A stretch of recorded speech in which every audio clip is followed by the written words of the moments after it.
नजरें झुका कर रहता हूँ, ख्याल सिर्फ पढ़ाई का है। हमने दिल लगा बैठा है किताबों से, इस बार जंग एग्ज़ाम की तैयारी का है। जय हिंद मेरे प्यारे दोस्तों, मैं रोहित कुमार आपके अपने यूट्यूब चैनल मदर क्लासेस पे आप लोगों का स्वागत करता हूँ। और जो आज मेरा चैप्टर है, हम 2 चैप्टर ख़त्म कर चुके हैं, ब्लड और हार्ट को। ठीक है, इस बार जो मेरा चैप्टर, आज हम नया चैप्टर लेकर के आए हैं। हमने बोला था अगले वीडियो में इससे कि क्या पढ़ाएंगे हम लोग, साइटोलॉजी पढ़ाएंगे, कोशिका के बारे में पढ़ाएंगे। ठीक है, तो आज हम साइटोलॉजी के बारे में पढ़ाएंगे। देखिए साइटोलॉजी को हम देखते हैं। ठीक है, साइटोलॉजी होता क्या है? कोशिका के विज्ञान की वैसी शाखा जिसके अंतर्गत में हम कोशिकाओं का अध्ययन करते हैं। हमारा बॉडी जो है बना हुआ है बहुत छोटे छोटे सेल से। मतलब सेल कैसे, जैसे देख लीजिए, हम लोग देहाती भाषा में समझते हैं। मान लिया जाए एक ही सरसों है, एक सरसों से एगो मान लिया जाए बोरा भरा, बोरा से फिर बहुत सारा क्या बोलते हैं, बहुत सारा एगो मान लिया ट्रक भरा, ट्रक से गोदाम भरा, तो कहते हैं नहीं गोदाम का पूरा आती है। तो इसी प्रकार से क्या मान लिया जाए सेल है, सेल के बाद उत्तक बना, उत्तक के बाद अंग बना, अंग के बाद अंगतंत्र बना, अंगतंत्र के बाद क्या बनता है, हमारा शरीर बनता है। ठीक है, उसी प्रकार जिस विज्ञान की शाखा में हम सेल का अध्ययन करते हैं, कोशिकाओं का अध्ययन करते हैं, उसके कहते हैं साइटोलॉजी। साइटो मीन्स देखिए होता है क्या, साइटो मीन्स होता है सेल। ठीक है, साइटो मीन्स होता है सेल, और ओलॉजी का मतलब होता है स्टडी ऑफ या अध्ययन करना। तो कोशिकाओं का अध्ययन हम जिसमें करते हैं उसे क्या कहते हैं, साइटोलॉजी कहते हैं।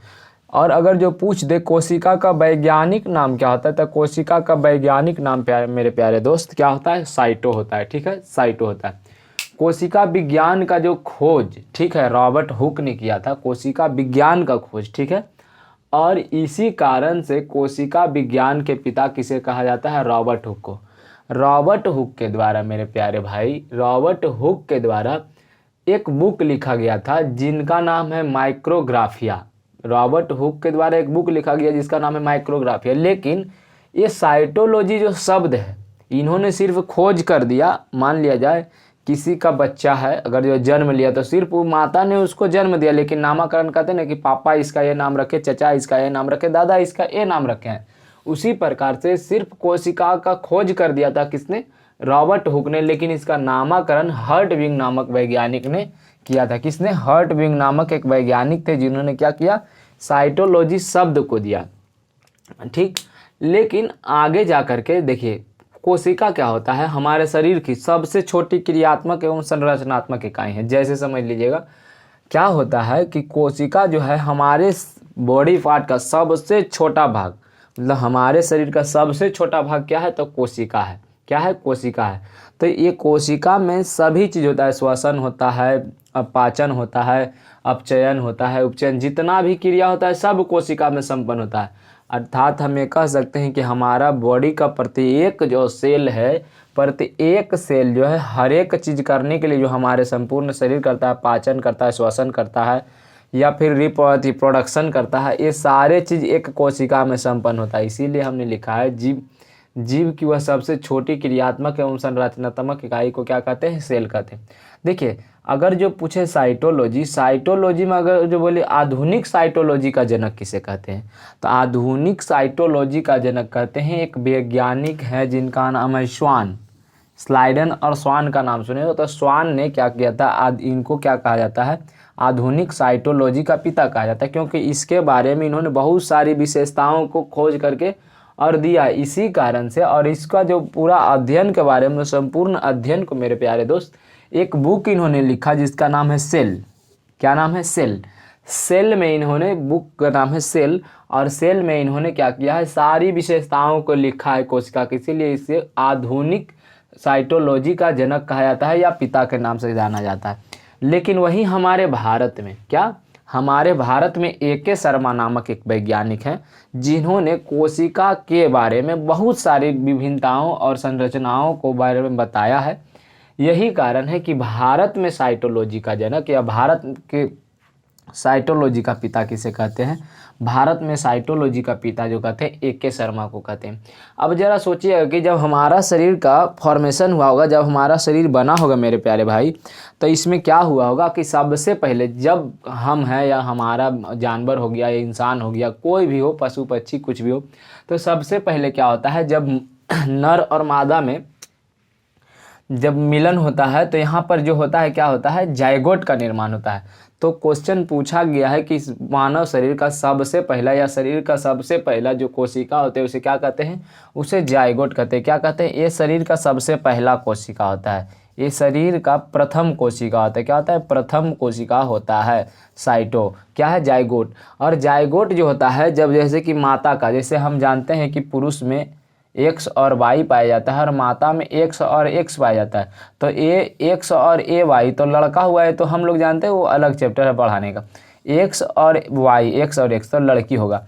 तो ये जो एक्स और वाई जो मिलता है मेरे प्यारे दोस्त, एक्स और वाई जो मिल करके जिस जीव का निर्माण होता है, उसी को ये जो मिलने की जो क्रिया होता है, इससे सबसे पहला सेल का निर्माण होता है। इसी को क्या कहते हैं, हम जाइगोट कहते हैं। और यही जाइगोट सेल का रूप ले लेता है और विभिन्न प्रकार के सेल, बहुत सारे सेल, मान लिया जाए एक सेल है, वैसा वैसा हजारों लाखों सेल मिल करके एक उत्तक का निर्माण करता है, यानी एक टिश्यू का निर्माण करता है। टिश्यू ऐसे हम लोग जैसे देखिए कपड़ा का एक धागा निकालते हैं तो उसमें देखते हैं एक रेशा का जैसा अगर जो निकलता है, तो उसी को क्या कहते हैं, हम टिश्यू कहते हैं।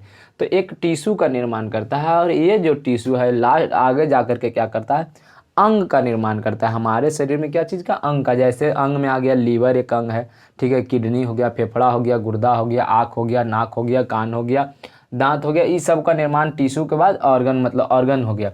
और यही सब ऑर्गन, यही सब जो अंग है, इसी को मिला करके अंग तंत्र बना। जैसे हम लोग पढ़ते हैं ना पाचन तंत्र, तो पाचन तंत्र में क्या क्या भाग लेता है, मुंह हो गया, गला हो गया, पेट हो गया, बड़ी आंत हो गया, छोटी आंत हो गया, ठीक है, उसके बाद अष्टमक। तो ये जो बड़ी आंत हो गया, छोटी आंत हो गया, अष्टमक हो गया, जो मुंह से ले करके वहाँ तक मल त्याग की क्रिया तक जितने भी अंग इसमें भाग लिए, उसी को हम क्या कहते हैं, अंग तंत्र कहते हैं।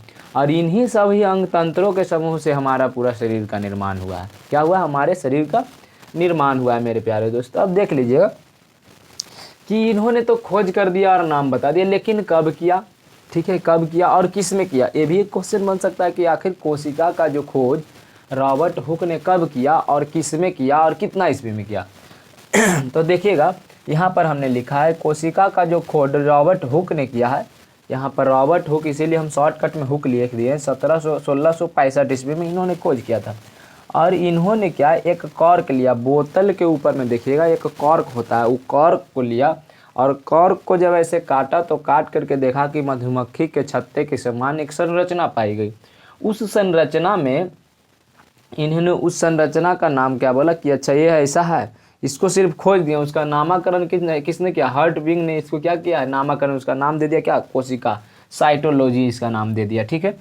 तो इन्होंने जब इस कॉर्क में देखा था, तो कॉर्क जो होता है बाबू साहब हमारे राजा मेरे, क्या होता है, मृत होता है। तो इन्होंने सबसे पहले डायरेक्ट क्वेश्चन पूछा, बताइए आपका रॉबर्ट हुक ने किस कोशिका की खोज की थी, तो मृत कोशिका की खोज की थी। तो इन्होंने मृत कोशिका की खोज कर दी।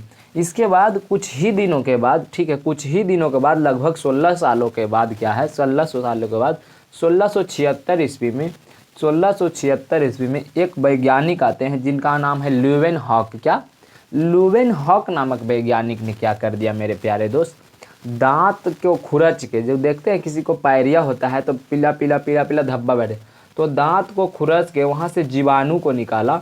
और जीवाणु में देखा, यहाँ पर जब निकाला तो उसमें कुछ उनको जीवाणु नजर आया, तो उसकी कोशिकाओं को खोज की थी, ठीक है। तो सबसे पहले इसमें क्वेश्चन आएगा, एंटोनियो वॉन ल्यूवेनहॉक ने जो है किसकी खोज की थी, तो जीवाणु की कोशिका, जीवित कोशिका की खोज किस वैज्ञानिक ने किया था, तो ल्यूवेनहॉक ने किया था, ठीक है। उधर हुक और इधर हॉक, ठीक। इन्होंने कुछ विभिन्न चीज़ों का खोज किया, जैसे जीवाणु का, पुरुष में जो होता है शुक्राणु, जिसका आरबीसी का, प्रोटोजोआ का प्रोटोजोआ का, इन सभी चीज़ों का खोज किसने किया है, ल्यूवेनहॉक ने। और इन सभी चीज़ों के बारे में जो विस्तृत रूप से जानकारी है, इन्होंने एक बुक लिखा the secret of the nature, the secrets of the nature नामक बुक में इन सभी बातों को संकलित कर दिया कि जीवाणु जो है किस किस प्रकार से होता है, इसका क्या काम है, नेचर वगैरह उन्होंने अपने माध्यम से इस बुक में लिख दिए। लेकिन वहीं पर एक वैज्ञानिक आते हैं 1824 में, जिसका नाम है डेक्सटर्च, ठीक है, डेक्सटर्च। इन्होंने क्या किया, जो सेलों का समूह था, जो कोशिकाओं के समूह था, इसका इन्होंने नामकरण कर दिया। बोला कि बहुत सारे जो सेलों का समूह होता है, इसे हम एक नाम देते हैं, जिसका नाम क्या दे दिया, उत्तक दे दिया। वहीं पर अगले दो वैज्ञानिक और आते हैं, एक 1838, एक 1839 में, स्लाइडन और स्वान। देखिए हमने क्या बोला है, स्वान।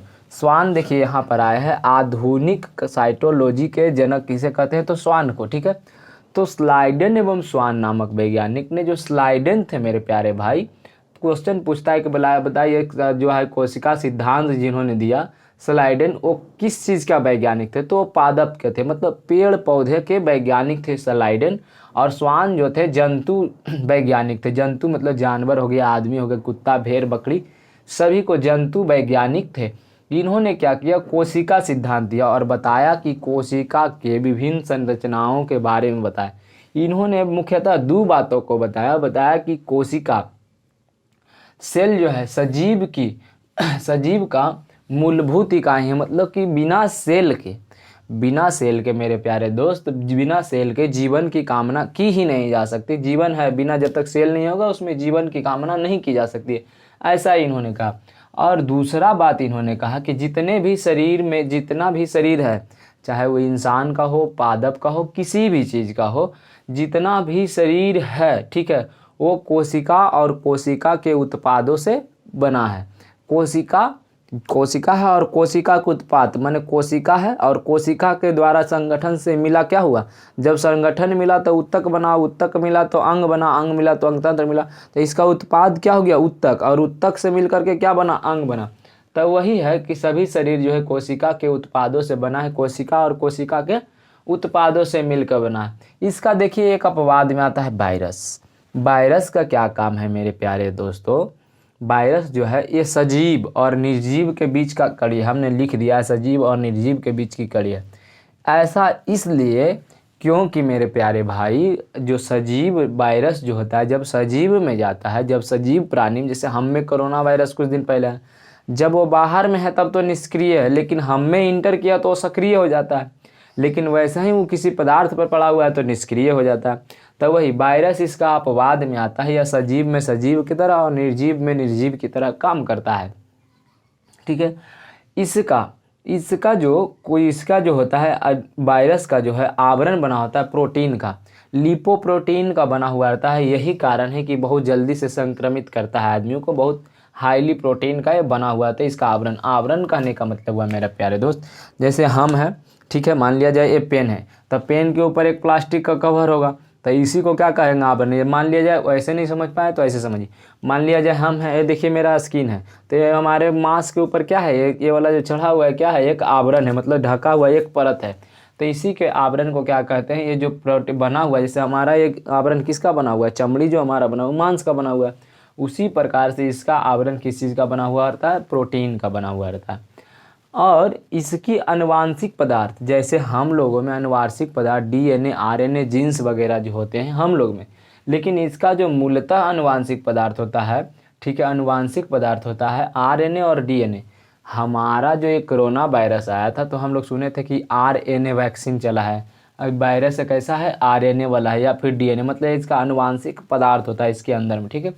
मानव शरीर में ऐसा माना जाता है, एक अध्ययन के स्रोत से पता चला, ऐसे एक्यूरेट मान नहीं है, मानव शरीर में लगभग 100 ट्रिलियन से भी ज़्यादा सेल पाए जाते हैं। यानी हमारे शरीर में लगभग 100 ट्रिलियन से भी अधिक कोशिकाओं का ये समूह है, ठीक है। ये ऐसा नहीं कि एक, जैसे यहाँ पर अगर जो आप काटते हैं तो देखिएगा उतनी सूख में लाखों सेल होता है, तो 100 ट्रिलियन से ज़्यादा समूहों का सेल है। देखिए अब इतना ही इसका बेसिक स्ट्रक्चर कुछ हुआ, इसका बेसिक कुछ और है। इसमें आगे चल के जो है हम लोग कोशिकाओं के दो भाग में बांटते हैं, कितना, दो भाग में बांटते हैं, जिससे इसमें पहला जो आता है कोशिका उसको कहते हैं प्रोकैरियोटिक सेल, ठीक है, प्रोकैरियोटिक सेल, और दूसरे का कहते हैं यूकैरियोटिक सेल। इसमें विभिन्नताएं क्या पाए जाते हैं मेरे प्यारे दोस्त, जो देखिए प्रो मतलब होता है पहले, ठीक है, और कैरियोटिक का मतलब होता है केंद्रक, जिसमें पहले केंद्रक नहीं था जी, ठीक है, ऐसे याद रखिए, प्रो मतलब पहले वाला में केंद्रक नहीं था। और होता है यूकैरियोटिक, यू मतलब होता है न्यू होता है, ठीक है, और कैरियोटिक का मतलब होता है न्यूक्लियस, मतलब जिसमें न्यूक्लियस है। तो अब किस में न्यूक्लियस नहीं है, तो जिसमें न्यूक्लियस है, हम लोग के शरीर में न्यूक्लियस है, आरबीसी में न्यूक्लियस नहीं होता है, लेकिन हम अपवाद में ब्लड में पढ़ाए हैं कि अपवाद में ऊट और लांभा के जो होता है आरबीसी के में केंद्रक पाया जाता है, लेकिन हमारे ब्लड सेल में केंद्रक नहीं पाया जाता, तो कैसा होगा, प्रोकैरियोटिक हो जाएगा। लेकिन ये ऐसा अगर जो हमारा ये बॉडी का सेल होगा तो कैसा हो जाएगा, यूकैरियोटिक होगा, क्योंकि सेल में न्यूक्लियस होता है। जिसे देखिए एक कोई कोशिका है मान लिया जाए, कोशिका के अंदर में एक इस तरह से एक और संरचना पाई जाती है, इसी को क्या कहते हैं, सेल कहते हैं। क्या कहते हैं, केंद्रक कहते हैं, केंद्रक कहते हैं। इसका देखिए अब इसके आगे में विभिन्नताएं देता है कि कौन कौन सा चीज़ है, कौन सा यूकैरियोटिक सेल है, क्या प्रोकैरियोटिक सेल है, क्या प्रोकैरियोटिक में उपस्थित होता है, क्या यूकैरियोटिक में उपस्थित होता है। इन सब विभिन्न बातों को हम लेकर के अगले वीडियो में आएंगे। ये मेरा आज जो है साइटोलॉजी का फर्स्ट लेक्चर हुआ और दूसरा लेक्चर मेरा अगले वीडियो में आएगा, ठीक है, क्योंकि वीडियो ज़्यादा काफ़ी लंबा हो जाएगा तो आप लोग तो देखोगे नहीं। ऐसे लगभग इसका 5 से 6 क्लास जाएगा। आज ये मेरा फर्स्ट क्लास है, ठीक है। आप लोग क्या कीजिए, इसका एक स्क्रीनशॉट लीजिए, ठीक। उसके बाद आगे की जानकारी हम बता देते हैं। इसका जो अगला दूसरा क्लास आएगा हम यहाँ से पढ़ाना स्टार्ट करेंगे। सेल को हम 2 भागों में विभाजित करेंगे, इसकी विशेषताएं और बहुत सारी बात अभी और आना बाकी है, ठीक है। जब तक आप खुश रहें, मस्त रहें, माता पिता और बच्चों और सैनिकों का सम्मान करें। जय हिंद, मैं रोहित कुमार, फिर आपसे मिलता हूँ। Take care, bye.